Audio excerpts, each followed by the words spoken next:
Run, party, repeat. Welcome to the East Coast Adventures Dirt and Vert Podcast, where we talk all things running, racing, and training to help you get ready for your next big adventure.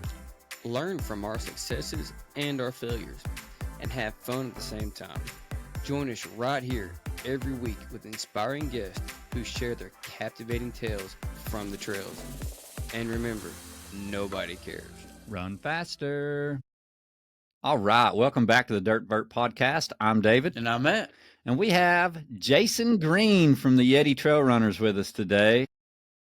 We know Jason personally from running some of his races. We're good friends.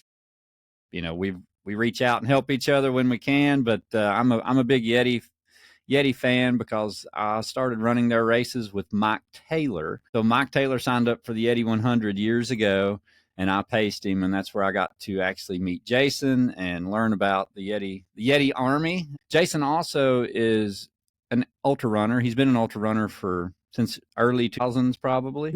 Yeah. Which we'll learn more about those stories here shortly. But I actually met Jason at a race back in 2018 and didn't even know it till I was looking through the ultra sign up stats one day, and I was like, oh, we ran that race together. So it's kind of cool. But Jason, you've grown just a fantastic company with Yeti, and your runners, they absolutely love you and they love the events, and you do a great job. And you know, one of the things that we tell a lot of the East Coast Adventures family is that, you know, if you've never ran a Yeti race, you would love it because it's very much like an East Coast Adventures family race. So, you know, the vibes are the same, and it's just really cool to see. And, you know, you continue to grow that into something pretty special. So, Jason, if you don't care, tell us a little about who you are and how you got into running. I'm Jason. And I kind of belong to the Yeti Trail Runners. I don't get to. My story starts. I worked in the liquor beer industry for maybe 28 years now. You know, craft beer. Well, it was beer. Now it was craft. A small company in Atlanta that's now a big company. But, I was drinking. You know, at night, this is how you do business in the alcohol business. You got to drink alcohol, right? So I just became this like person I didn't know, like couldn't even, I always have enjoyed the outdoors. I grew up like whitewater boating in East Tennessee, Southwest Virginia, West Virginia. And my outdoors started to suffer because my health was suffering. And so, I went to my doctor and they did blood work and they're like, he's like, man, you got to like do something, you're too young to be on pills, right? Like, and so he was like, try running, And so on the way home, I like bought some shoes and stuff. And in my mind, I was still that kid in high school that killed cross country. I killed it, in high school. So I just took off into the woods on the trail I knew, and probably made it a quarter mile, half a mile, and I had to walk back. And so I was just like looking for books on running, and I read this book and these articles about ultra running. And I can't tell you what happened.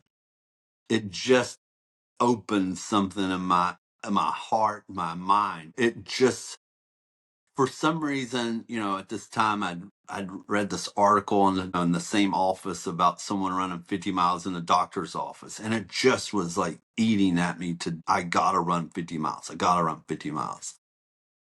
So I signed up for Mississippi. The closest 50 miler at the time to Atlanta was Mississippi 50 in Mississippi, right? So I had no idea what I was going to do. It's like a year, maybe like a year, 11, 12 months away from this race. But I was hell-bent. I really felt my heart that I was going to run 50 miles. And just by like everything falling into place, one day I was out running behind my house and I met another ultra runner, and his name was David Milner. And David had been running since probably like the late 90s. And David became my mentor in ultra running. And people listening, if you didn't know, that's just how back then you had an ultra running mentor. I didn't know that, but he mentored me. And I really credit having a mentor to being able to still run ultras, not the burnout that people have in 2-3 years in ultra. And he was this large help on how to run them, how to approach them. This man even went and ran races with me and taught me how to pace, right? He wasn't fast, I wasn't fast. So it wasn't like so I know people are like, what? And I'm like, but also the real deal is he taught me the culture. He said, Jason, before you run your first ultra, you should just volunteer at a couple races. You really get to see runners, what they like at the aid stations. And for my first race, I'd volunteered at like 3 ultras in the area, like in Georgia. And so when I went to run my first race, I knew everyone. That's how small the community was right back then. It was like the people. And so it was this great experience with the mentor. And that's how, I tell people it's been running for a long time, like be a mentor to these people coming to ultra and like provide like a great like experience for it. And David was just a blessing, and he had a mentor. It was just, it's the same way like I do a lot of mountaineering and alpinism. You have to have a mentor. You have to have someone there going, Jason, why are you tying that knot right now? It's not wrong. They just want to know why, right? And you just have to have someone guide you into those things. And I tell people all the time, people are like, and so David mentored me that whole year, and I ran 50 miles in like 10:43 down in Mississippi in the fucking mud, knee deep. Like, so from unhealthy to running 50 miles, it was awesome. And then, as we all know, it's a slippery slope to 100. So Dave had coached me on 100, right? And he was like trying to mentor me, but his real, he was really good at the 50 mile, a mentor.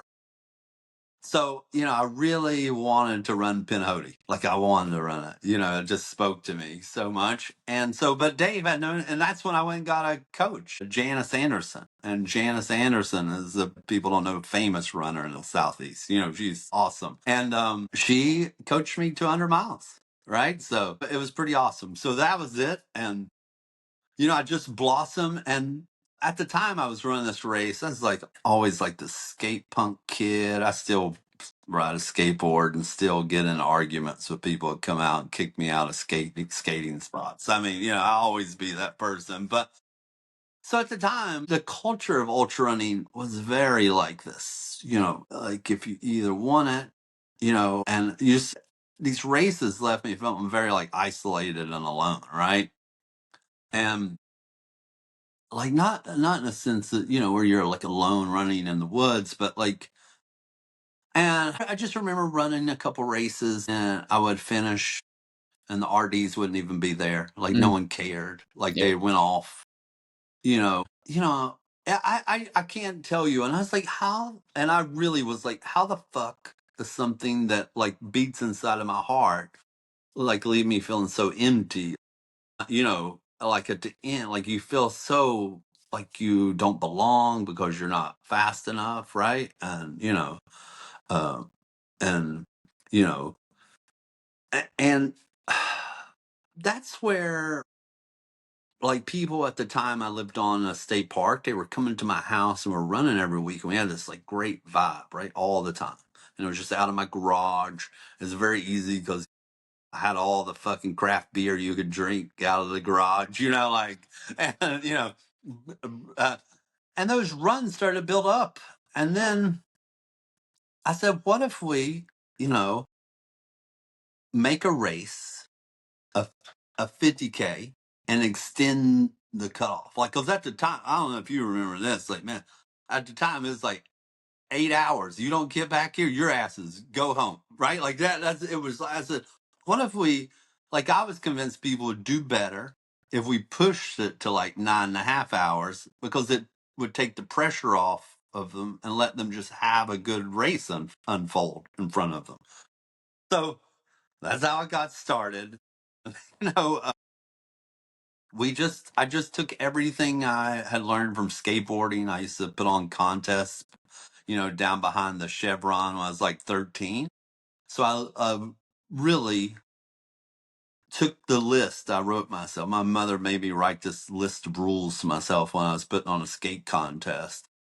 When I make the flyer, I'd give it to her, and she would be like, this flyer only speaks to 14-year-old boys. Like, go remake this shit. You know what I mean? Like, she would be like, like, she was very upfront. Like, when you're raised by a single mom in Appalachia, you know how it is tough as hell. Your grandma is more your mom most of the time too, and she's tough as hell.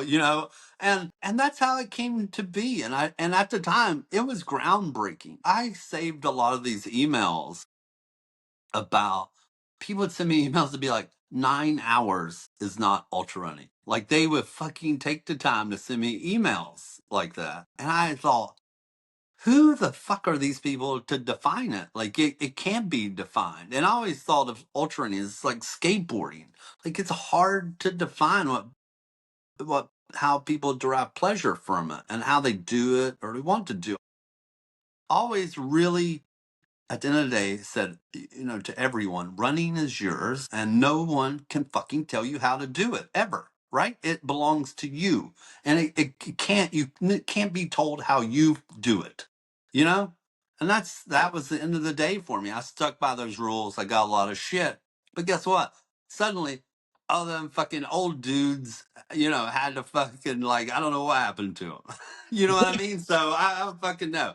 Like, so it was the Yeti race. I wanted an environment that was like my garage and a skate park all in one. That was that's where I was going. And that's what happened. And think about it at the time, that long ago, 14 plus years ago at the first race. We have fucking skulls giving people skateboard decks as prizes. Like, I mean, it was really, people didn't know what to think, right? And a lot of that, now, like, this is people enjoy it. But at the time, people were like, what? They would win my race and we give them a skateboard. And I would be like, hey, try a new hobby now. You know what I mean? Like, yeah, and that was just, and, like, and it was the fun of it. And that really is how we came to be. And so just like when I was a kid, my mom at the skate contest told me that, uh, not to have sponsors because they will always get into the way of what your vision is of we're talking about a skateboard contest for like 5 people, and they were all my friends, coming from Kingsport, Tennessee, or you know what I mean, like, so. But she was really the drive, like, she was such a driving factor in like how I conducted the skate contest. And like I said, I have this list of rules that she made me write to myself, and I really live by them still today. And that's why we don't have sponsors in today's world, right? And I often say people who kind of write these real rules to themselves, I always feel like they're like just these, they really, it's this great guidance through life, And I always tell people about one time we're down in Austin. This was in the distribution business. I went to see this person, and he distilled vodka. And this is a long time ago. And I remember like looking at this man's bottle of vodka, and it looked like somebody put a grocery label, brown paper bag on the bottle. And I was like, who? And at the time, it was like Grey Goose, silk screen vodka bottle. It was very pretty. And I was like, who the fuck would buy this, right? And so we're walking out, and I see it, and he says this shitty little desk. And I look, and he has a list of rules, like he had handwritten himself a long time ago. And I guess when he started a distillery, and I looked at the rules, and it said, I will only do one thing, and I will do it the best that I can.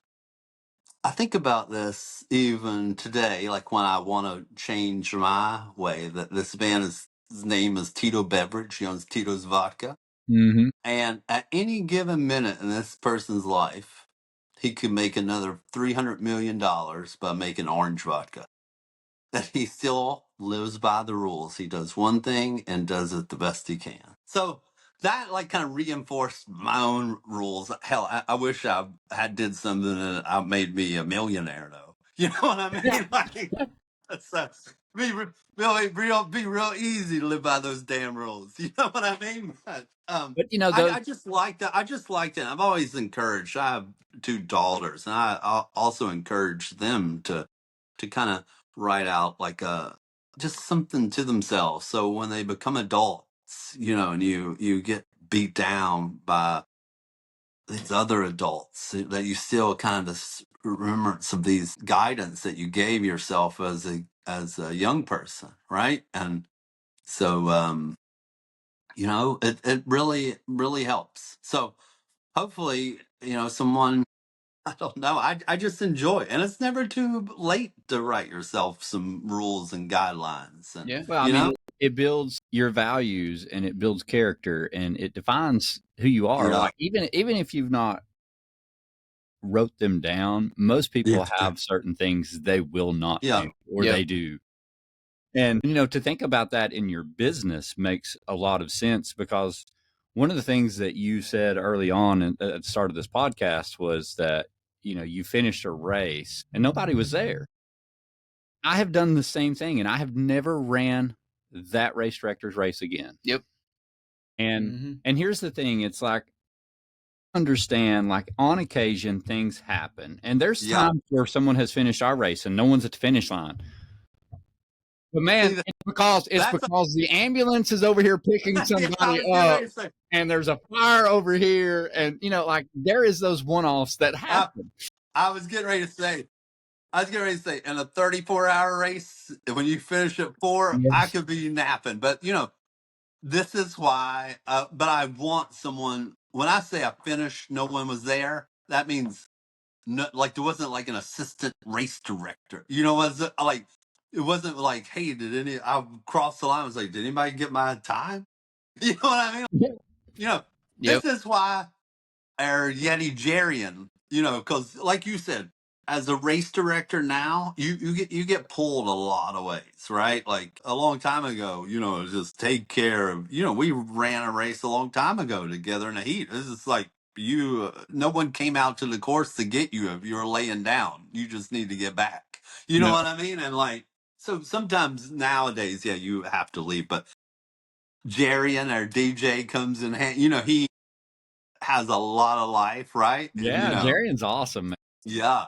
So, and have assistant now, Samantha that will be there. But I love to be there for everyone, and I get kind of annoyed when I can't be, So it's a And to be honest, like, that's what makes the race, Yeah. in a way, Yep. because we do the same thing. We always try, whether you're first or you're last, you Yeah. did something amazing. yeah. And you deserve to be Yes. celebrated for it. And if Absolutely. we miss you on occasion, we're so sorry. yeah. Just like Yeah. you are. Like, sometimes shit happens and you just can't be there. So But and that we're not talking about that kind of a low. We're talking, you know what I mean? And I wish I could explain it for not like they just didn't give a fucking shit. Is what I mean.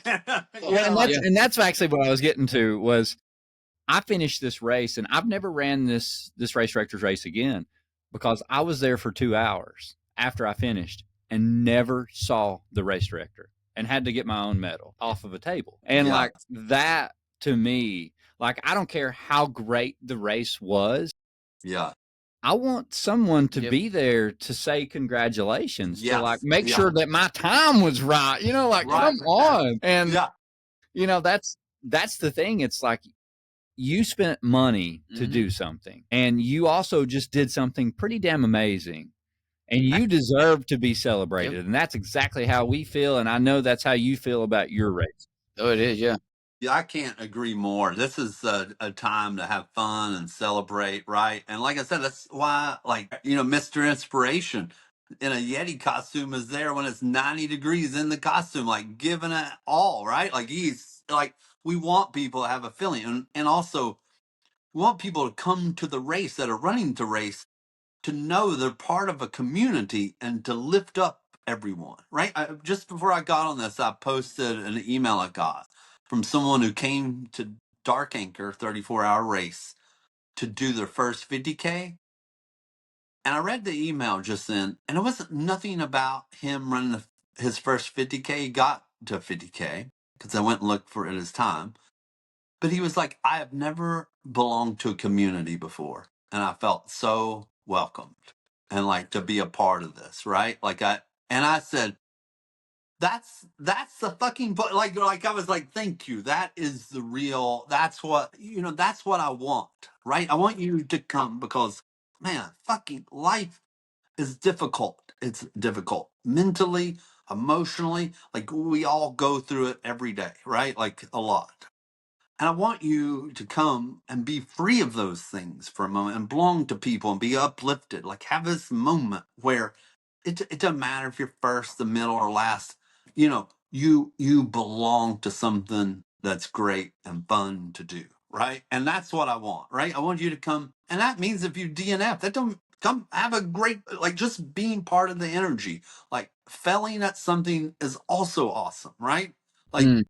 this is why I love skateboarding. Like it took you 20 tries before you could ollie down a set of 10 stairs, right? I loved it because it taught me like failure was part of it.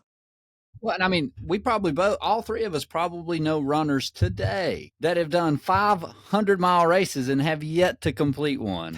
Yes, I love it. They PR it every damn time. And that is a big deal.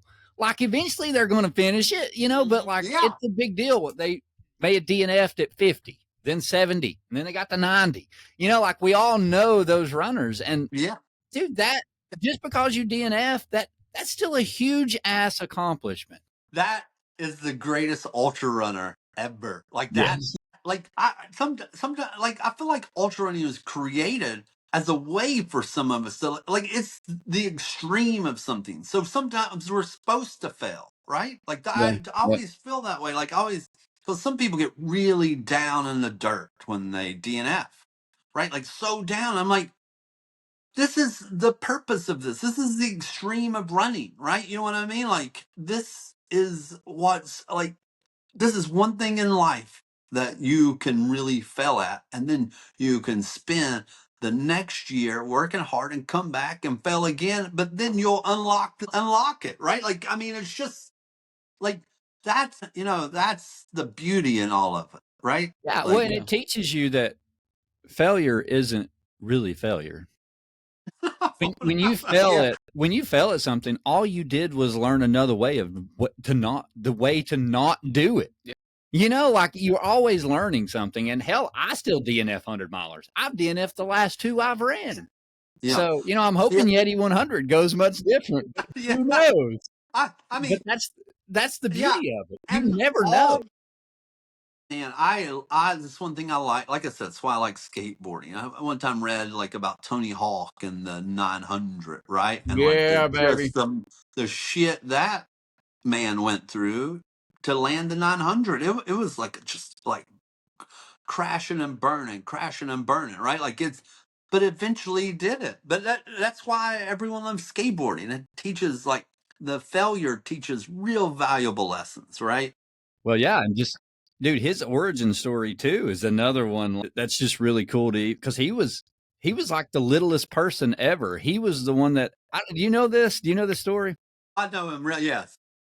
Okay, yeah. So like he was the first person that actually started ollieing off of a jump because he couldn't keep up with the other skateboarders. He's the one that truly started that. And it's just a really cool story. Like this was the little guy that he was the little then he guy became the back in big the dog. day. Like, and it's just like your races. Like back when you started, you're handing out skateboards, and these older ultra runners are like, "What the hell are you doing?" Like, no, it don't take. You should never take 15 hours to run a 50K. Like now, it's the standard, but someone had to start it.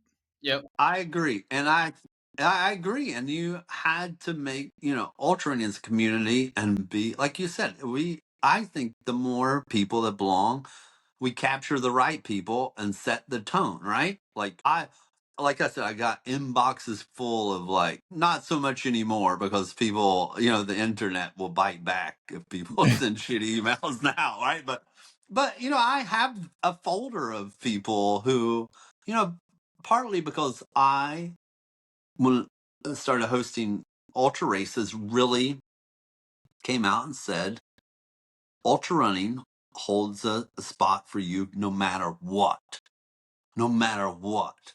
And I mean that. Like, and I don't think people really understand that, right? And that's why you see me hosting 34-hour races. I want it to be a community inclusive. We lift people up, a place people come to these long races because it's their vacations, right? They get to be around all their friends or family, the fun, right? That's what it is. Some people like to go to the beach and lay on the beach. Some people, like all of us, we need to run ourselves into the damn dirt. You know what I mean? Like, and that's what I've always wanted. And I always am glad each year, like every year, it's real. Like there's a lot of like, runners want nice shirts from like companies, right? I just don't want to go to these companies and take the shirts. Like it gets hard to hold on, right?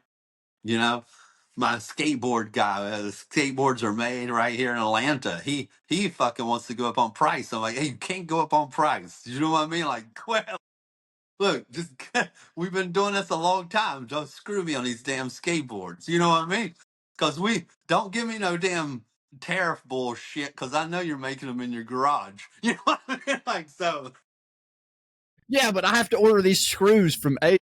Yeah, yeah. So it's really it's hard. It's hard, but like I said today, I open up and someone really, when someone gets it and they feel lifted up by the ultra community. I think that's what makes the ultra community so special is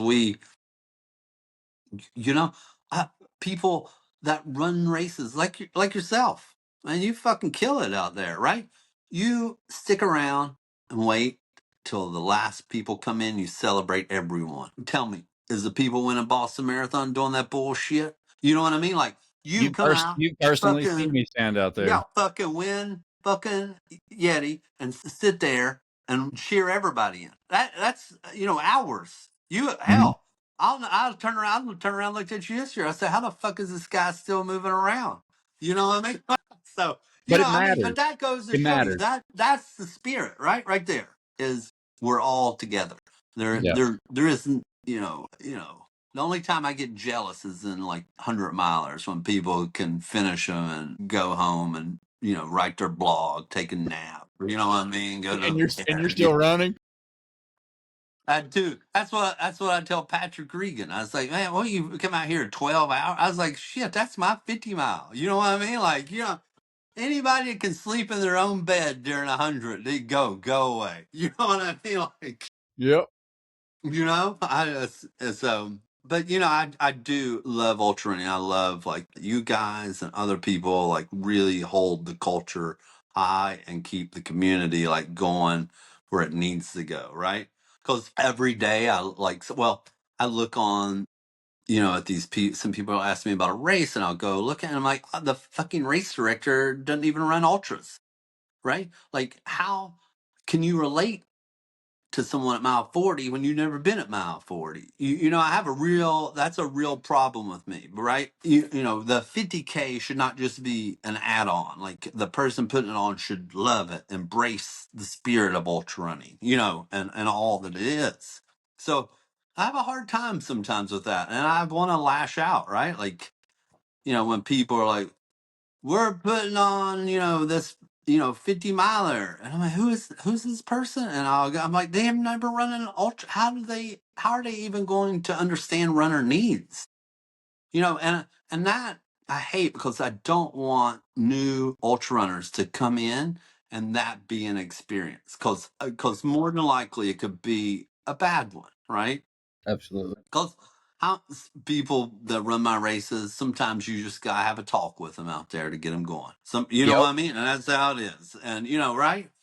And how do you talk to someone, at mile 52 when it's 88 degrees and you've never been there before, right? You know what I mean? Like, Well, and so as a runner, you have an idea of what they're going through, but also what could be wrong to Yeah. help yeah, them.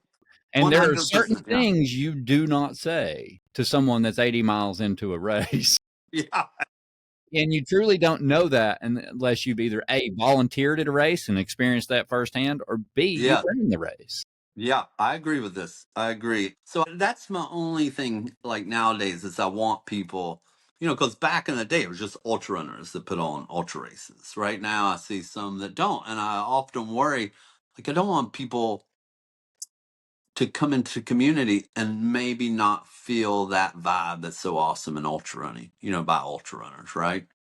So it took us a long time to break free from those early days of ultra running. Now we have like a lot of great race directors who give a shit, right? And who want all people to succeed no matter what that fucking looks like, right? And we're here, right? And I want to just stop I like that this community we have going on now, right? And I would hate for someone to experience, with someone that doesn't run ultras, like what it was like for me a long time ago. Because honestly, I want to quit. Like showing up at a finish line where nobody gives a shit or no, you know what I mean, is a very hard place to be.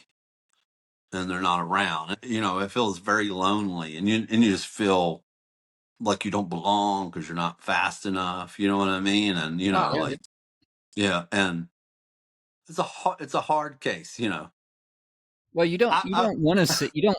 I will say time out. The loneliest place, talking about these fast people, Patrick Regan, how about this? The loneliest place to be is if you finish at 1 a.m., 100-miler, right? It's just me and you. It's just me and you right there. And I'm mad because I want to go out there and see my friends. You know what I mean?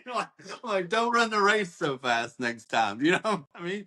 But I will say, I do think, man, it's a real lonely place sometimes. I try to always have some, good words for the winners when they're standing there at 2 a.m. and no one's around.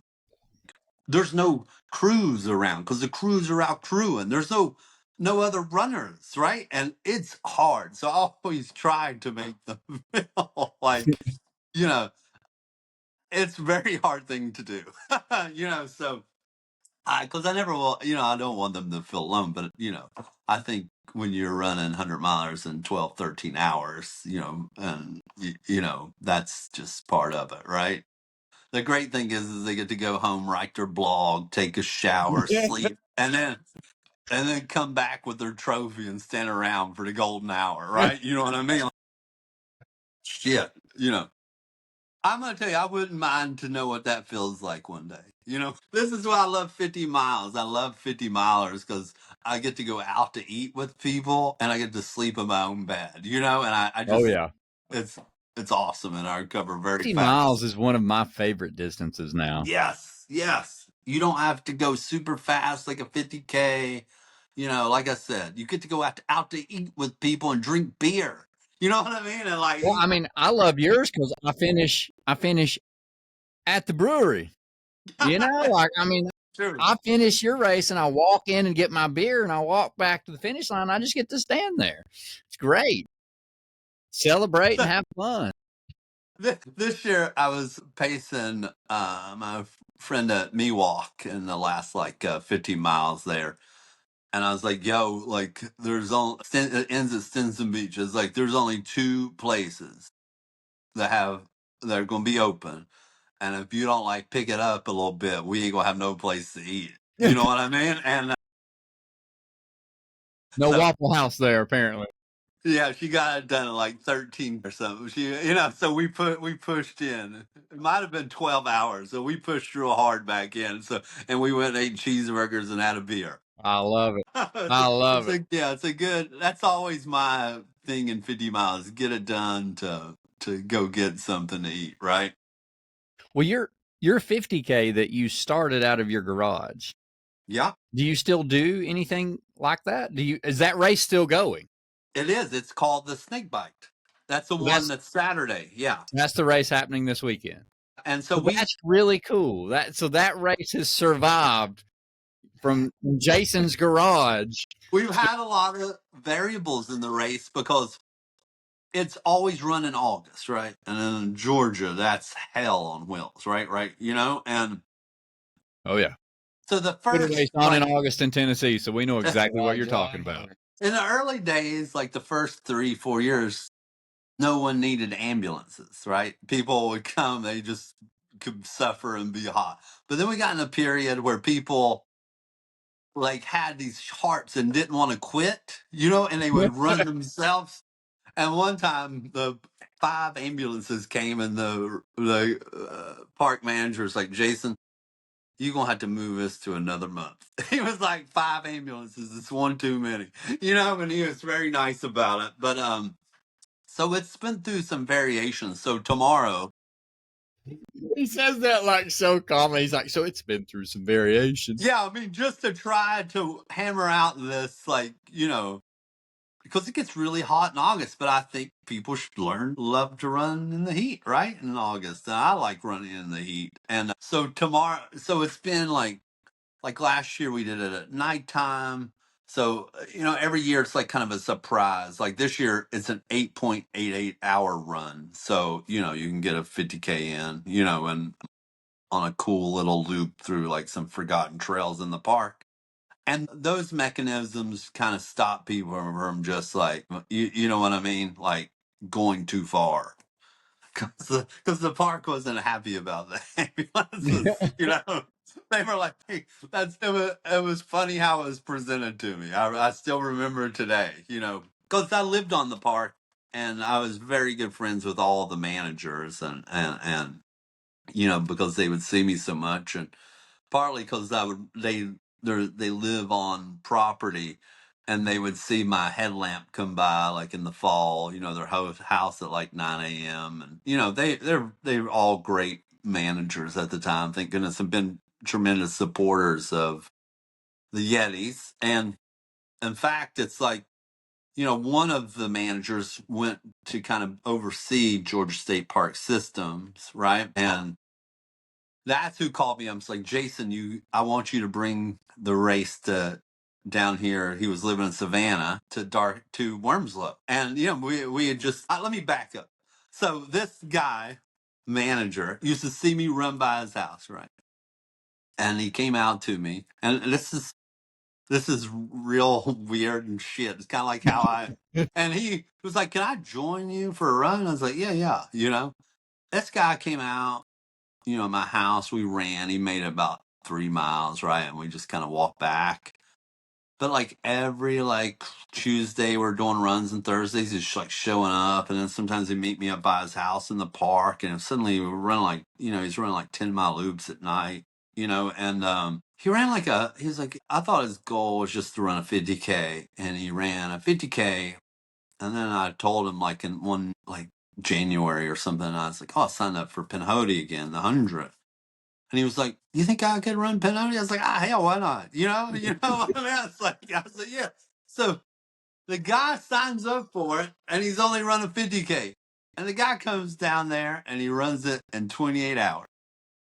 So he did it. Yeah, he Oh, did. yeah. So, that's awesome. but he and I became like great little like running partners, and you know, I was like a nice guy and moved on. And this is once again like he now is out in Jekyll doing big things for Recreation Island.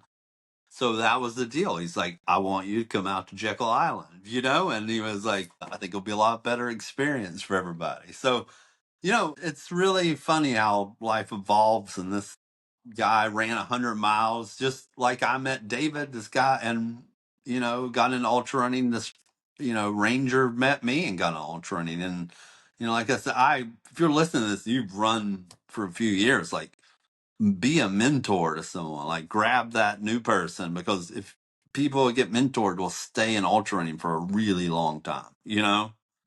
It also proves the fact that, like, if that random act of kindness, that taking the time to help somebody, just like you know, like you let him run with you, you helped him, you talked him into this race.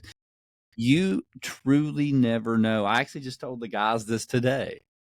You truly never know how that one random act of kindness will come back to you 5 years from now or 10 years from now. It happens to us all the time, and you just never truly know. So, you know, being what this community is, and being kind to people and cheering them on and helping them, that's what this community is about. And you never truly know what comes back from that. Yeah. And this is you know, I think it's really great. And I think people gain a lot of satisfaction to belonging to something that's way bigger than ourselves, right? and something that's so good inside still, right? And I just like it. And that's why I say mentor. They will say, and I will tell you, there is a few coaches that I know, and they are mentors and coaches.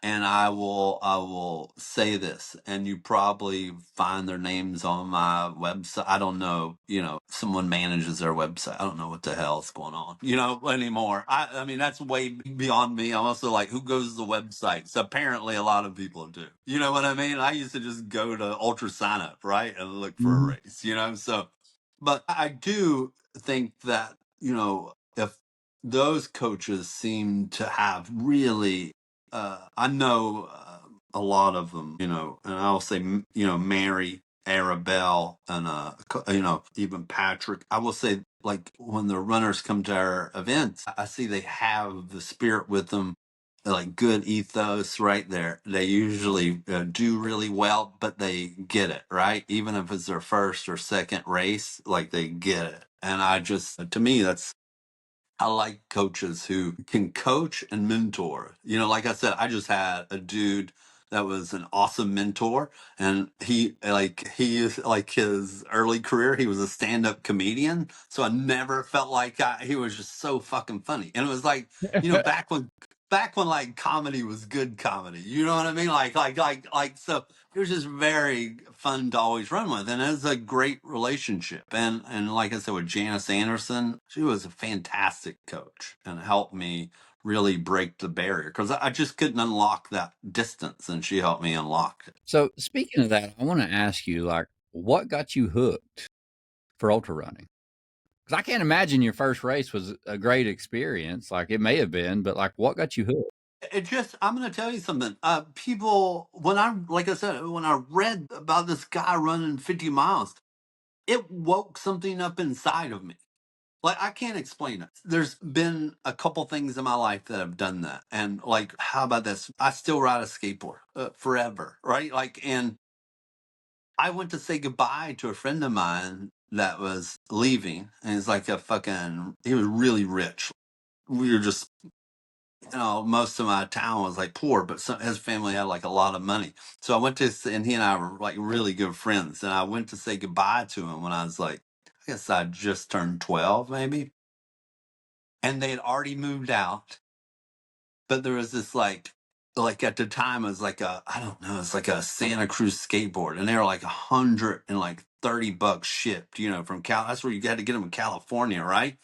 And nobody had $100 back then, and I just took it as like it just washed over me, the skateboard. I fucking picked that skateboard up, and I didn't get off of it. And that's how ultra running, like when I read that thing, it just like something came inside of, like, I was just like, what's happening? Like, I need to do this. I have to let it out. I have to be a part of it and get that.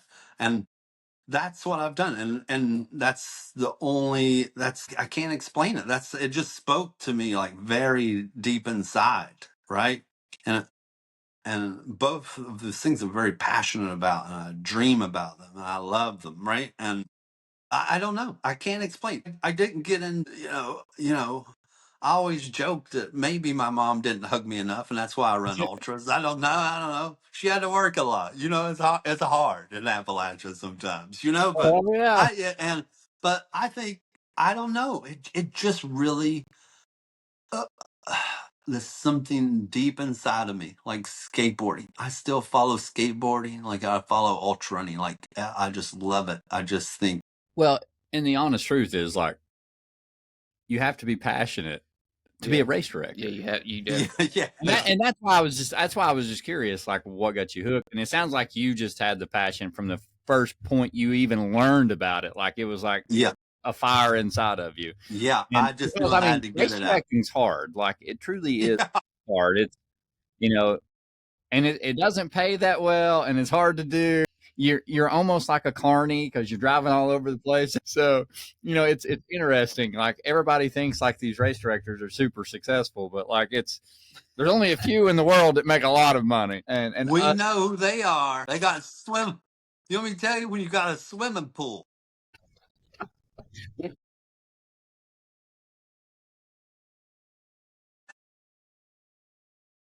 We ain't talking about the swimming pool at your apartment complex. We're talking about your house has a fucking pool. You're doing well. Oh, you're So, hilarious. yeah, I mean, so Well, I this ain't got is no how, clue, that's for sure. but but I mean, you have to be passionate about it to continue to do it and to do it well. yeah, Like, yeah, you can put on a race and not stand at the finish line and cheer anybody on, but and people will sign up For a Yeah. while. they may not keep coming back. Yeah. But when you're growing a community and when you're building something that yeah, you're passionate about, like Yep. you can see it.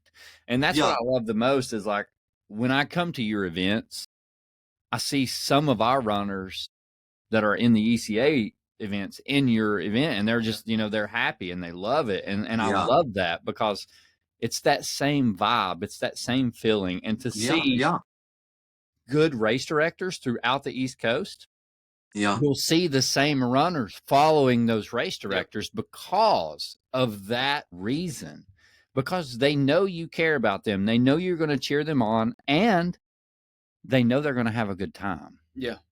Because you don't know what their week has been like, what their year has been like, what their month has been like. And they need to get away from all of that shit for one weekend and not have any drama. And they're running your event. Yes. And they know that they're not going to experience that. And that's what keeps them coming back. And they experience that with a Yeti race. I agree. It's very hard sometimes. It is hard. Sometimes feel like I need one of them things with the furry microphone because I'm in the customer service business. I do. And if you're listening to this, I put my mobile number out for a reason. I want you to have the exact information, feel comfortable, know where to do right. Like so. But sometimes I'm overwhelmed. Like if I get like 20 calls in a day, I'm just like, oh, you know what I mean? I'm like, oh, you know what I mean? Like, but it's fun. I always want people to have like a super direct way to me, right? So my mobile number is on fucking t-shirts, right? Oh, wow. I think somebody made a t-shirt a while ago, said for a good time, called 404. It's my yeah, I swear to God, I got a picture of it, and I was like, "Shit!" I think that should be a bumper sticker. Yep.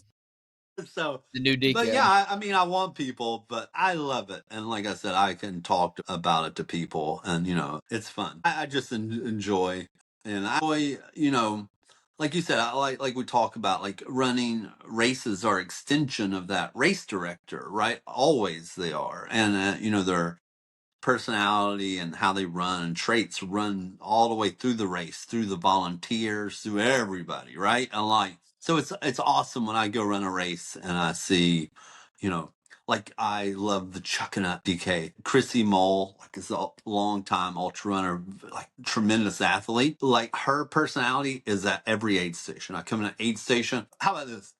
Like I'll be running my PR time up there, like 6:15, 50K or something like, you know what I mean? Like, and through the Chuckanut Mountains. And then some years I've run at like 7:40, no matter when I've come through, the aid station treated me like the best. And at the finish, she has been there to, to lift me up, to know, and not just because she knows me, she does it with everyone. And that's why I run that race, right? Even though it gives me the poorest ranking because some knucklehead comes out there and runs that damn thing in like 3:20, through the mountains. I still don't get it. You know what I mean? Like so, but yeah, but I enjoy. Like I said, I love to see that when I'm running a race, to see like the race director's personality, like coming through at the aid stations, the volunteers, and all the things. I like it, I mean, I think people show up at a race and go, what the fuck is oatmeal cream pies doing out here? You know what I mean? And that's how it was, the very first, I have to tell this story talking about like personality, like running through an event at the very first Yeti 100. If anyone's familiar with the race, we made you go from Taylor's Valley to White Top, and Taylor's Valley was the only aid station. because at the time I was like running H9, these like long like events where aid stations just weren't readily available. Like the first Cruel Jewel I ran was like, one, I came to an aid station at the first Cruel Jewel and I had to make my own peanut butter and jelly sandwich because I was slow and it was like 4 in the morning. The people were in bed. Hey, you can't fault that. The people went out in the woods to help in the middle of nowhere, right? But this is a long time ago, and I just, I like that, of like, and when people would come up, they used to go all the way up and come down because I thought that, was what was needed to like really give people this intense experience, right? And now nobody really can deal with that. It's funny you say that too, because I learned about Yeti through Tony and Kathy, Tony Owens, Kathy Smith, because they did Yeti when it was a fat ass. Like you Yeah, did it like not as an event, but just as and I think Kathy won it that year. Like, yeah, she ran it like 16, 17 hours that year. No, there's no aid. So the fat ass, listen to this. The fat ass, so everybody run the Yeti 100 in Virginia. When it was a fat ass, the only way you could aid yourself was in Damascus at the station. You could drop supplies there. And so the first time down, you got to go Damascus to the store and you could go to your car at Abington and get aid, right? And then, if you wanted to, like someone would take like back like some stuff and drop it off at White Top, but usually it was just a water jug I left up there for them. And the greatest thing to come out of that is, this is where it all came from, is the Pepsi machine, that's its birthplace. They were leaving Jack Daniels for each other in the Pepsi I machine. love it. Oh, So that's how that's the origin story of the Pepsi machine. I've got pictures of Kathy and them, and they're drinking whiskey every time they come by the Pepsi machine. They started it. They took the first photos of themselves leaving What? stuff behind for runners. Well, That's there we who go. started. Tony and Kathy are the OGs to the Pepsi machine. I They had no really idea. are. And talk about like really, that's really tough, by the way. Like Well, I Jason, could do you, never do you do know that that's who mentored us as race directors? Me and Mike, like back in COVID year 2019, we did our first event. And then COVID year, or I'm sorry, 2019, we planned our first event. Yeah. And then COVID was the first year we actually did it. But Tony and Kathy was who we knew. And like that's how we learned about Yeti races and stuff. She Yeah. was telling us about it, her and Tony. And they mentored us for like the first 3 years. And they are the reason that East Coast Adventures, has such a Oh, good that's so good to hear. That's vibe, so good to because hear. they taught us what mattered, like in the beginning with the community. Yeah. And I feel like we've only added to that since then and continued to grow it. But they were our mentors, and Man, that's what matters. It's like I having good they mentors. yeah, they are true badasses and true, like they are why, like, Southeast Ultra and a very good representation for a long time. I've known for a long time, and I'm glad someone knows them so I can tell people. I just like, I think I usually say, hey, runners used to leave stuff for other runners. They didn't know why. It's because there was no aid. People used to just come up and, like, I say, hey, I got these buckles. Come run 100 miles. And I put a clock, and that was it. And I would say, here's the only places you can aid. You can go to the store, you can drop something here, and people come up and do it. And I loved it, and it was good because I would, get out. People would start, and then I would take a last shuttle up, so I would run down. It was partly because I loved to get a training run in, and I would run down by myself from up and get to see all the runners, like as they were coming back up to mile 66, and it was just a great experience all the time, and that's why the race grew, and it held on to that kind of spirit, right? Is people would come and they were like, oh man, this feels like a home, a family. You know what I mean? And like that's so funny that I'm glad you brought them up because they really helped define a lot of me early on in the races, and they gave us the Pepsi machine that dispenses whiskey. So So what's funny is we do one of our biggest races is a 5K, Mhm. and it's the Bigfoot 5K in Townsend. And we co-race direct it with Tony and Kathy Yep. every year, and we get that's 1,000 runners out there for this 5K, dude. that's It's awesome. crazy.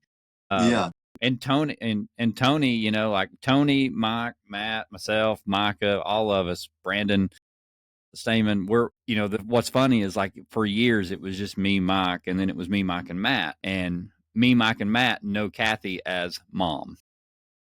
That's awesome. You know, and that's what's funny. Yeah. It was like, we don't do anything unless we ask Kathy. And she still won't let us get a cannon. We've been begging for a cannon for like 3 years to start the races, and she won't let us She get keeps it. saying no.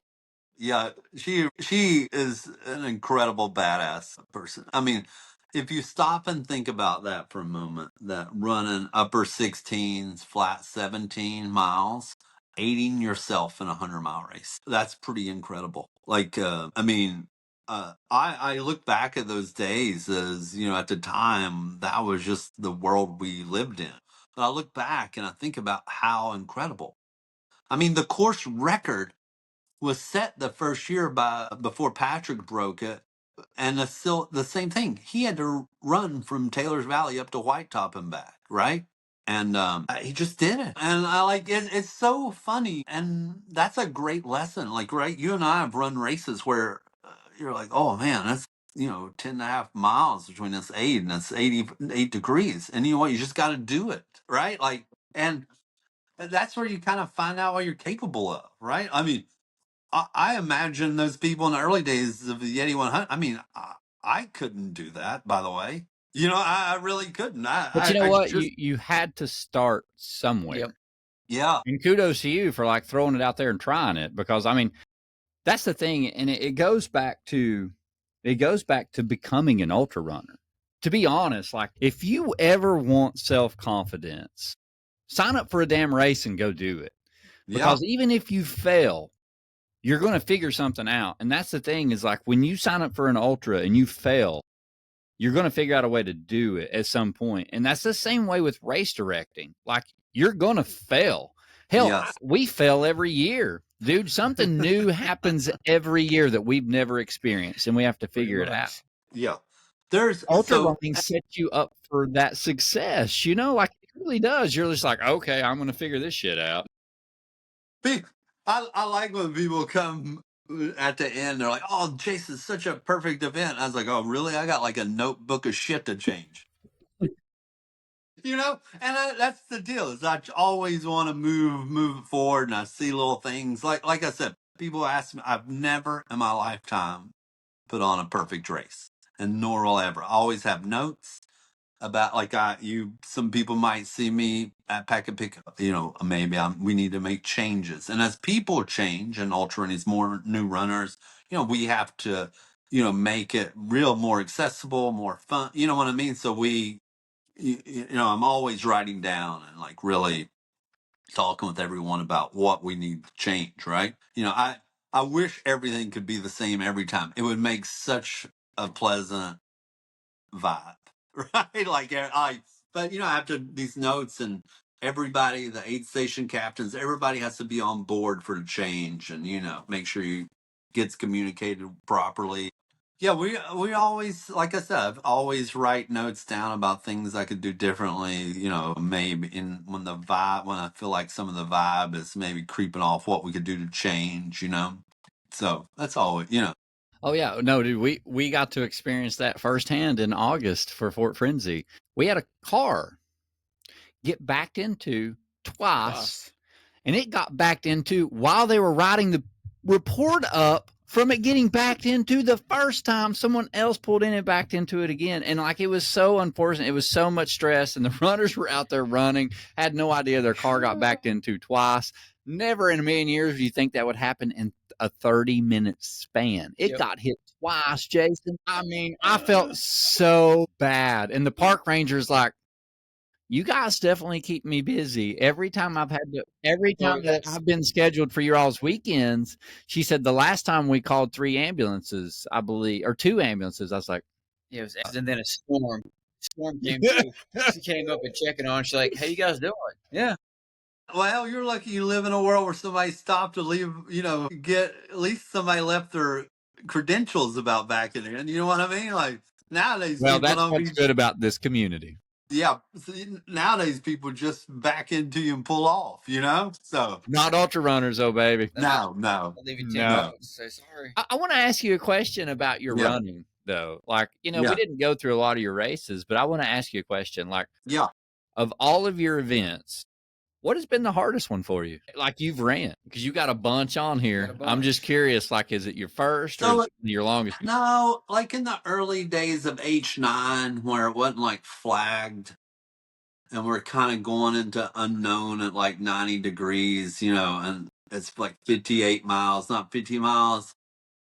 Those were some pretty hard times where I had to like reach down, you say hard, but they're like lessons, right? You know what I mean? Like, I think it was difficult for me, to put my, body like in that heat and that kind of elevation, get, out there on the DRT and off trail. You're just like, it's just straight up, right? And it's kind of horrible elevation. So I think some of those, but the great thing is like, I learned a lot about what I was like capable of by doing stuff like that, right? Like mentally. And, you be alone on like, no, like 8 people would run that race in early days. So you'd be alone for hours in the dark, right? And man, to me, like you just learn a lot about yourself. Like I just learned a lot, and those are some pretty hard races, I think. The great thing about doing hard races is like you understand you can do hard shit, right? Like right, and that goes to say about distances too. So if you're like a 50K runner, right, and you want 50 mile and you're like 50 miles, doing those hard distances that you need when you go up, doing them like makes life, next time you're in a 50K, it feels a little bit better, right? And like I went and ran a 50 miler at Tunnel Hill this past year. I was like way undertrained. I was in like just mountain walking shape. But I started like fading out there like mile 33. But I was like, yeah, you know what I mean? Like your brain knows. It's like whatever. Like you just click over and just like we'll slog and move in. And it races like H9 taught me to like that continual move forward, that like things aren't as bad as they appear ever. Like I didn't have any injuries, right? It was just my brain. My body was like, we don't want to do this, right? You know what I mean? Like it's a fight, right? You know what I mean? And it's all, I'm always running these races and here comes somebody by me on crutches, just fucking flying by me. You know what I mean? Like, it's just always anytime like my ass is hurt and like I'm just in like this black hole, I swear to God, someone in a fucking costume will come by me like, and it just drives me more down in the dirt. I swear to God, so there's like, It really boosts the self-confidence out there. yeah. Well, Tunnel Hill, I was like, oh man, I didn't take a headlamp. I just assumed, that I was in shape enough to get done before dark. So I had to run the last mile in the dark, but luckily there's nothing to trip on. But I don't know. I think H9, I don't think I've ever done the hardest thing. It's just a lot of like less. The one thing I like ultra running is just that baseline hard, right? No matter where you're at. I just think you learn these lessons and learn about yourself, and that's what I get out of it. Is that? But yeah, those early days, like out there where there wouldn't be where it was jugs of water for aid station, like, and he would put them in the sun so they wouldn't get cool.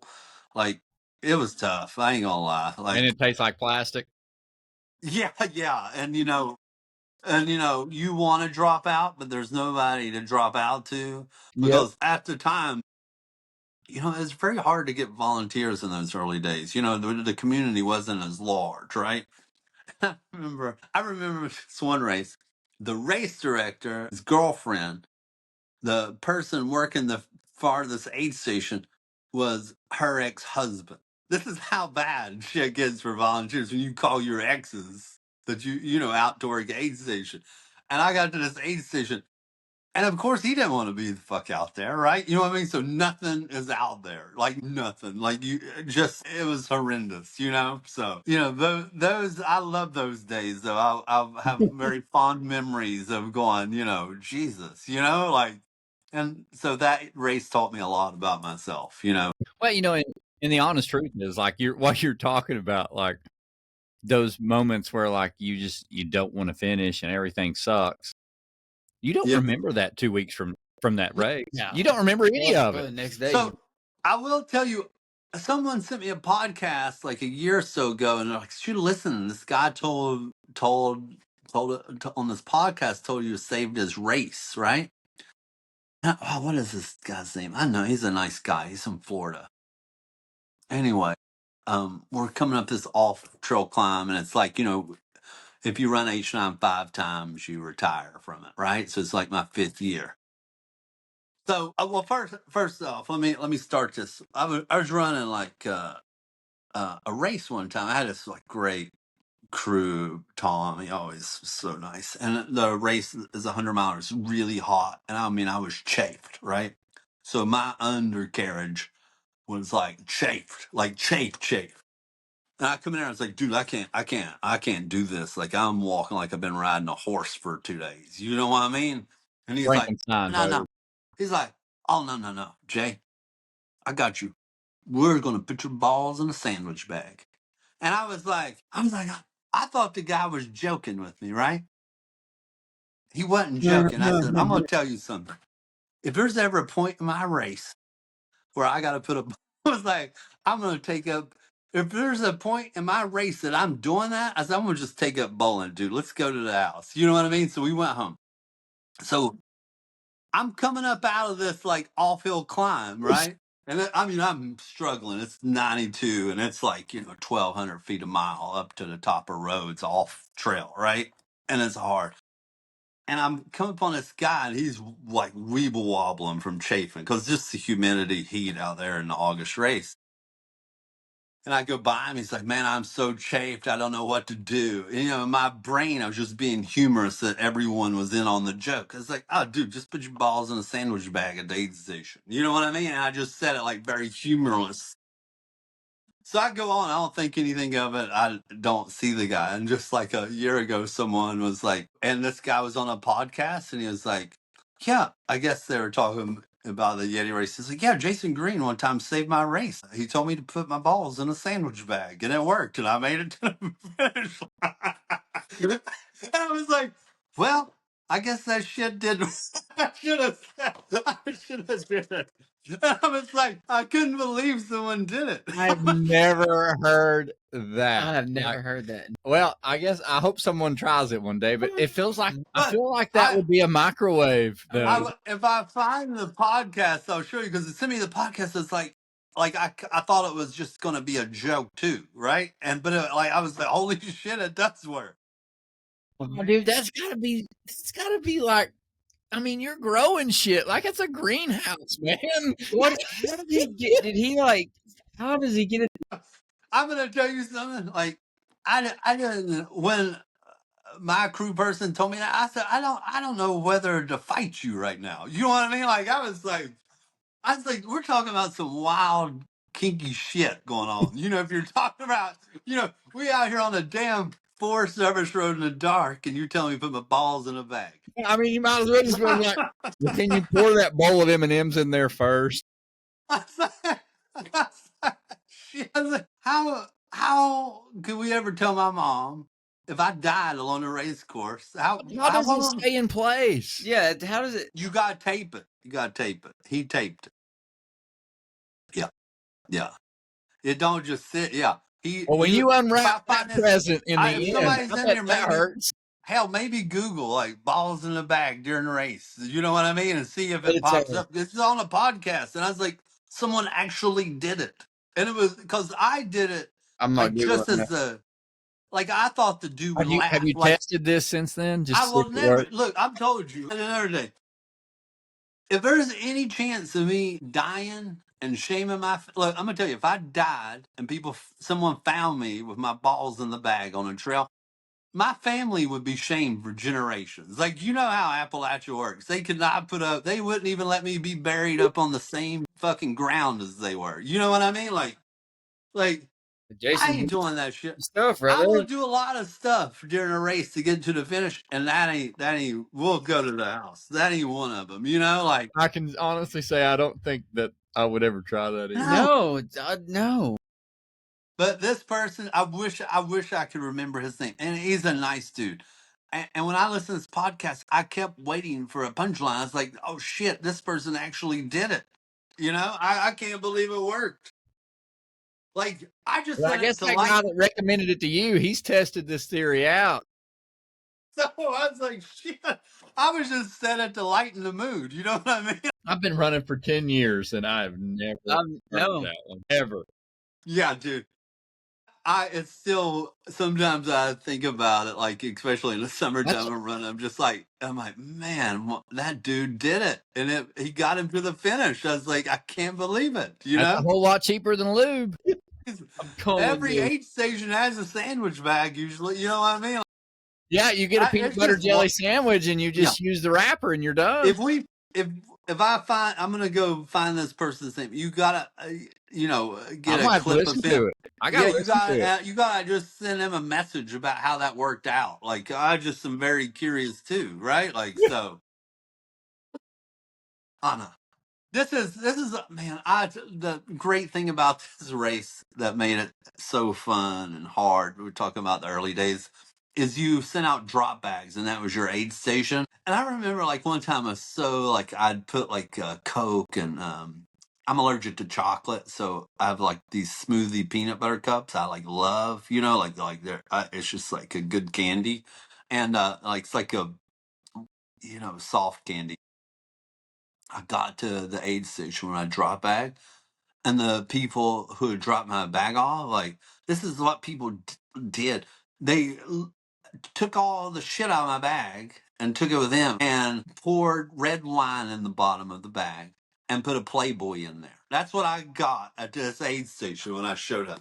Oh. This is, imagine if people did that nowadays.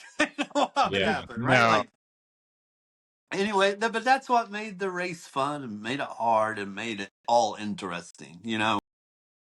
I wish I could do it, but you're forced to retire after 5 years. But I always tell people, like, if you want a great experience of yourself and the summer, and this year they got cool weather, so they didn't really get the full effect. It is to run H9 58 mile or whatever it is now. It's a real experience with yourself and ultra running. That's So, cool. and I've the never guy ran puts it. I'll have on to is try like, it. yeah, the guy Perry that puts on is a great old school race director. He's run a lot of races, and his races definitely match his personality. I've seen him pin a hoodie like wearing some shit like your grandma would wear. You know what I mean? Like it's just this is the guys. I love him. I love that races like that exist in the world still. That's awesome. Yeah, I'm gonna have to run it now. H9. So I'll just stay with the Ziploc bag. after 5 years, you can't do it no more? Wow. They make you retire. Well, you can run the marathon. It's like 28 milers, but you can't go. It's just like they give you a jacket. The jacket is for 5-year completion, and then you can. I've run the marathon like once or twice after that, but it ain't as fun as the 50 miler. So I will be back. Like so. But yeah, they give you a jacket at 5 years, and you can come back and volunteer. But you should run it. So. What race are you most proud of? Of my race or the races I finished? The races you've finished. Oh, come on, there's got to be a special one. I do feel like my first 50 mile in Mississippi 50, I was very proud. I felt like I was very proud. It was, as like a train. I put it together and and I did it, right? I'm still very proud of that race. I really, very proud. I'm proud at a lot of like cumulative stuff. Like I've run I've run Mountain Mist like 10 times. I think just, I've run a lot of race, multiple times. And I think that speaks a lot about like being healthy as an ultra runner and knowing, just staying healthy. And that's what I'm most proud of is being able to run these races year after year after year after year. Yeah. So yeah, that's why I love seeing people come to the damn Yeti. I know a lot of people like will go, oh, I've run this race and we'll go to the next race, right? But to me, like you learn a lot about a race, the people, and when you run it multiple years, right? Like being able to run Mountain Mist like for 10 years is amazing. I like it. I learn a lot about myself. Like as you run races multiple times, each year you get to see what you're doing, what your growth is. You know, you just understand. I go back and look at those 10 plus years of times at races, and I just go, man, you know, like you can see the ebb and flow of like some years I'm in shape, you know, it's just this movement. It tells a great And there, story. and you know what? To be quite honest, there is a lot of awesome mental shit when you run races multiple times, right? You're at the line really confident, right? Like Mm-hmm. really fucking confident, right? And you can shoot it after a PR, you know what I mean? Like, you know, no matter the weather, you go, okay, I know the course, I know where I can run right here, know where I need to walk. It's just a real beauty. So some people like tell me, they're like, oh, I just run like one races and go do another race. And I'm like, you know, and you look at my results, I'll run a race I love like a bunch. You know what I mean? Like a bunch, you know, and I feel the way about chucking it now. I love to experience what my fitness is, where I'm at, you know, but I don't put lofty goals on myself anymore. You know, and it's a good goal to have like a race you run a bunch, right? Because you can get into a little bit of fitness because you know what you need to be at that starting line to finish, right? So, and Mountain Mist was always in January, which to me is a tough month, right? Like you're like, Yes. the holidays just screwed me up, right? You know what I mean? Like, so Well, and you never know what the weather is in Yeah, it January. could be You might as well yeah, freezing. and forget it that. really kept me motivated through the holidays. So I really love that. And, you know, H9 was in August, right? So it kept me motivated in the summer, you know. So that's why you'll see like Damn Yeti in June and the harder months. Once you get out of the spring and fall, like you'll be like, okay, we got you know, a race right before it gets too hot, you know. So there's a lot of things. That's why I did a lot of those things. But yeah, I encourage people like all the time to run a race several times. There's a lot of beauty in knowing the course real well, getting to know the volunteers, the race director, you know, and I enjoy it, you know, and you get to just kind of see where you're at all the time, right? Like, you know what I mean? It's a community that you get to hang out with. Yeah. That's what makes it so fun. Absolutely, and that I'm going to tell you, that's why we all went down to Mount Mist, because we get done and we all went to the brewery and had pizza and beers and laughed, and you know, that was it, man. We just had, because what else is going on in January, right? Yeah. Nothing. Nope. No, no, and that's one. That's what I like about like a lot of races, like people and Damn Yeti, like you get done and you're with everybody, right? You're hanging out, and that's what you want. That's what I like, you know. So Yeah, I mean, ultra running ultimately comes down to, you know, two big aspects. It's like you do something for yourself that you know is hard, damn hard. yeah, And then the other piece is that you get to do it with people that think and are like-minded like you and that are just good people. yes, And those two things together, man, it makes for a great experience that gets you hooked. To your point, like to have a bad experience at that, to choose a race that's a bad race director, you yeah, don't get that full experience. So if that ever happens to you, don't give up on that, yeah. because there are Don't great ever, ones yeah, out there. And to get to experience that, it's almost life-changing in a way, because you feel like you belong somewhere and you yeah. feel like you've done something that you never thought you would ever achieve. This is it. Yeah, I agree, and I just think, you know, the community is very special, right? And come to it, and you know, occasionally assholes get in their mix, but they soon weed it out. So if They don't survive anyone, very long. yeah, no, no. So if anyone's ever run a race and they've had something said to them, remember that person ain't gonna be around. They weed themselves out pretty carefully, you know. And when you're just a complete asshole, then you get on everybody's block list anyway. You know what I mean? They can't sign up for a race. They want to, but you know, you try to protect your community the best you can from like hateful speech and bigotry, all the things, and you try to make this a place where people can come run and have fun and just be themselves for a moment, right? And Yeah. kind of leave all the bullshit behind, Yeah. At the end of the day, we're all weird. I mean, we're all Yeah, crazy. We're all weird. We all got problems. So to have a safe space where you can let your flag fly is great. Yeah, I only hang out with weird people. I can't do anything else, Well, I got to ask you this. We'll start questions here in just a second. I'll give Matt a Perfect, yeah. pull them all up. Jason, I want to ask you the question we ask everybody, and that is, why do you run? What keeps you going?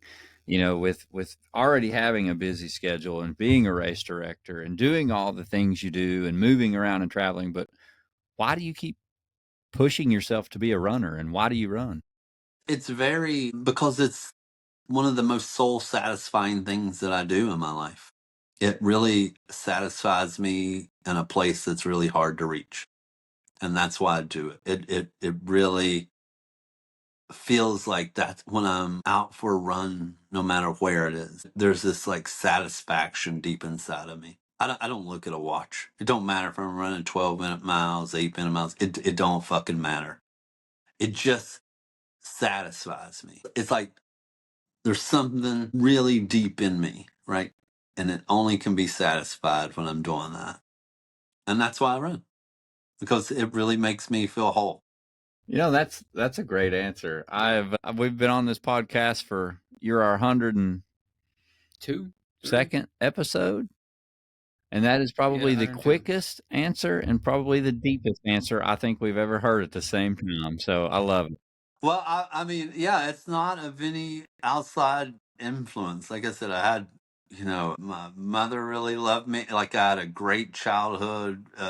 Like most Appalachian kids, my grandparents raised me most of the time, and I had a great fucking life. And we were poor. Grandfather was a missionary and a pastor and made me go to church sometimes, but hell, that's what it goes. But I really, that's why I do things because they move me deep inside, right?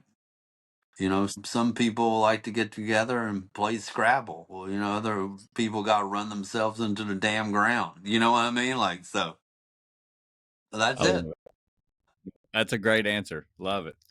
Mr. Williams, we'll turn it over to you because I think Mr. Green has quite a few questions. He's got 5 or 6 here. All right. Okay. The first one really isn't a question; it's a compliment. Oh, a compliment. Well, that's how you started out. Yeah. Who are you paying, Jason? Last time I heard somebody told me that, they followed up with, "We're getting a divorce."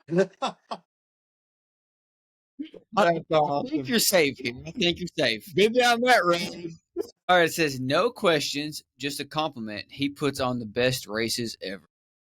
Oh man, thank you whoever wrote that in. That means a lot to me. Thank you. Yeah, see, that wasn't bad. But you sure there's no like but? Well, we haven't got through all the questions yet. Okay. All right, the next one is, what has been your all-time favorite trail event that you direct? That's tough. Because it's. I would say I really love the damn Yeti, but man, the people lately coming to Troublesome Hollow, it's been fucking awesome too. So those are my favorite, and I wish I could pin it to one. I say that, and I just got an email today from someone talking about, like we talked earlier about coming to Dark Anchor to do the PK in the community they found. And I was like, man, that's what I like that event, because of that reason. So, but I will say the race I put on that I'm most jealous that I don't get to run is Damn Yeti.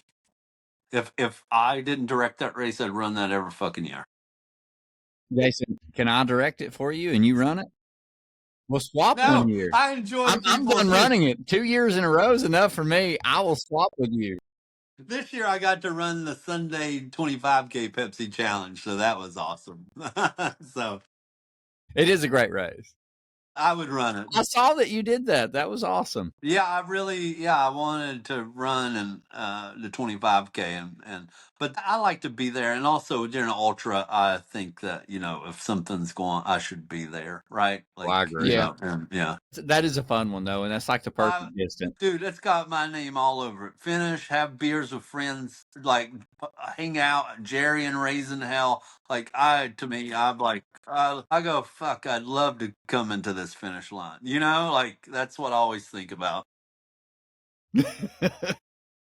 All right. The next one is, how do you feel when people call the Yeti 100 an easy 100-mile race? I don't think that people know what they're talking about. I'm really very dismissive if people say that, because people who run 100 miles, they don't think it's easy. There's nothing easy. Believe it or not, like, because the terrain has to be more runnable, it actually proves itself more difficult at times than like a race that dictates where you walk and where you run, for you.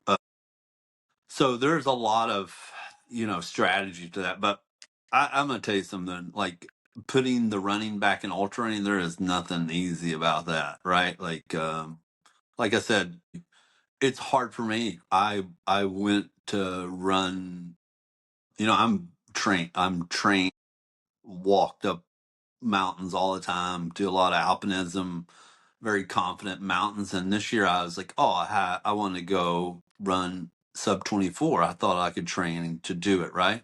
And I went to Umstead.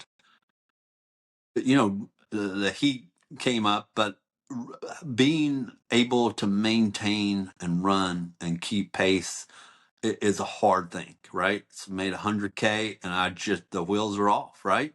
And I came to run sub 24 and that wasn't going to happen at 100K. So we went home. So I don't ever take those things serious, because when people, 100 miles is a long way to go. A long way to go and a long time for things to go wrong. Yes. And, you know, I've seen it chew up a lot of people, so I never think. And the finish rate is only around about 60 to 63%. So I would dare say that errs on the side of not easy. So, but so are most, all like those hundreds. That's a long distance. There's no, I think Martin, someone came out, and me and Martin have, run like some big mountain races before, and he came out the Washington Yeti, and he came in, it's like, holy fuck. And it crushed him, right? Because there was no dictated uphill free time off of your quads. There was none of that. You were engaged. When it's a runnable roller course, you're engaged all day long, right? Yep. Like going up, down gives you chances to get off certain muscle groups, right? And the only way you're going to do it in a runnable race is to start changing your stride, right? And to move it off some of those muscle groups. But yeah, I don't take it serious. And I also think like people that use that type of language, like, probably haven't run a bunch of hundreds, and they haven't run 100 either. You know what I mean? Like, yeah. Well, it's funny. I'm sure whoever asked that question probably has had someone say, Yeti 100's easy. Like, nope. That might have been No. a multiple time finisher that asked that question. Yeah. They probably get that it's definitely not easier, right? Like, I don't, if it is easier to you, great on you. You know what I mean? Like, you know what I mean? Like, so good on you, All right. The next one is he excited about moving Dark Anchor from Savannah to Jekyll Island? Yeah, absolutely. Like we discussed prior, it's with a really good friend. And I think most people came to the park there after the storm. Routes were becoming such an issue, right? With mileage in the back, they've slowed people down. So I'm excited that now people can come, they can move freely. You can have a hotel right on the course and come and go. Oh, So wow. to me, it was able to open us to more of like the style of race we put on, right? Because dark ink, or we could only, it was closed in at night by an iron gate. You could only come, so if you left, you could only come back at 5 a.m. So it was a lot of like roadblocks for people, right? So I think Jekyll Island just opens itself up to be more runner friendly, and especially like people coming to those races bring like family friends, so it opens that up a whole lot more, right? More room for people. Jekyll Island's very comfortable with having a lot of people there, you know. So I'm overly excited because I have to tell you something. I get stressed when, some people don't understand like about the gate thing, right? And they're like, "Why do you mean I can't come back at 4?" Right? You know what I mean? And I hate that I have to tell them that. And I hate that I have to be this person that says no, no, no, no, and then I don't want to be that person. So I like when people can move freely, act like they can go home, take a shower, just or go get away from the race atmosphere. It's one of the great things, and come right back to it anytime they damn well please. So to me, anything that fosters like a more open thing for runners to be in charge of their own race, I'm all for. So I'm fucking excited. Plus, it's the island, and it's my friend Brad that is running the island. So I can like do graffiti and not get blamed. Yeah. Huh? It's in January again. Last weekend in January. Last week in January. Yeah, we got one of our team members on. Yeah. Heather Watson. I can probably talk Brittany into going to these races once, the beach. She loves the beach. Well, yeah. There's a lot, and that's what I like about it. In the hotels. People are very nice and gave like a Yeti user discount. And like I said, people can just walk right from the hotel on the course and see, and the runner, can be running through the trail there through the woods and make a right and go 25 yards to the back of the hotel. So you just go in, take a nap, and join the trail and run to the finish line, right? Yeah, that's awesome. That's pretty good right there. Yeah. All right, my last question is, when can we get a Yeti and ECA collab? We're trying, guys. We're going to try. We're trying hard. That was a legit question. That's a legit question.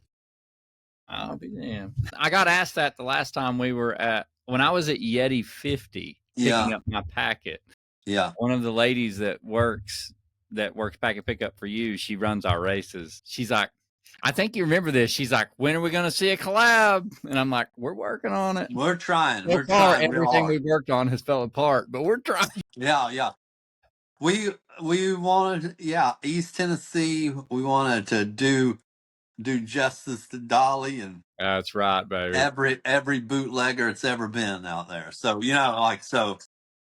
that's what we're trying. That's just taking a while, but I'm in. Tell person I think it will be good, and I think it'll be a big, great event for everybody in the Southeast here to come to. And it's absolutely working with you guys. Definitely would be. And we got multiple RDs. It's much easier to cover, like, right? So it's really easy because everyone has like good strengths and weaknesses, and so you end up at a pretty good event when people collaborate, I think. Oh yeah, we can be very creative. Yeah, that'd be fun. We'll I keep think working. So too. Who knows? I mean, it may change 3 more times in a year, but we're trying to figure it out. I know we've been trying. I'm in. I think it'll be a great. It'd be a great event. I feel bad. I'll text Jason. I'm like, I found this, and then like 3 months later, I'll text you back, and I'm like, it didn't work. Yeah, it's so much. And it's either like the people are like, oh, you can't be here overnight. You can't, there's all kinds of blocks these days. Yep. And, and permits, man. It's all about the permits. Oh, Jesus. Yeah. Everybody needs, that's the day of my life is spending with permit holders, like everybody wants the insurance for next year, and I'm like, the insurance companies won't give it to me yet. You know what I mean? Because they're just trying to get their ducks in a row, so. Yeah, it's like when you go to apply for a permit, they want the insurance right then. I'm like, well, I need you to approve the permit before I get the insurance. Yeah, it's a lot. Money. Bunch of money to be spent here. You know what I mean? Well, hey, thank y'all so much. I really enjoyed being on here. And if you've listened to all this bullshit so far, thank you. And when you're at a race, tell me, and I'll give you a special prize. Because if you've listened to this, you're definitely a fucking ultra runner. If you listen the whole way to this point. Well, dude, it's been so much fun. has. It's actually been nice actually learning a little bit more of your backstory too, like how you got into it and how you got into race directing. So thank you for sharing all that, man. And truly just keep doing what you're doing, because I don't think you ever realized how big the Yeti Army would be and what you built. Like, I know you started this because of your passion, but you've turned it into a huge community of followers that just love you. I had no idea. I had no idea that this is where we'd be, because I know people on the internet turn on and they see the equipment in the garage. That's us. We're in the garage still, never leaving, right? So, trust in that, right? So if you sometimes get to a place and the previous aid station had 4 coolers, but this one only has 2, it's because my garage can't hold anymore.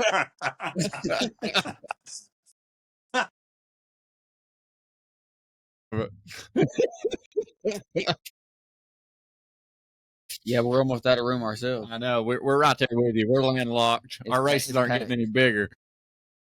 Well, thank you guys. I appreciate it. Yeah, Jason. Thank you so much, man. Thank you. Bye-bye.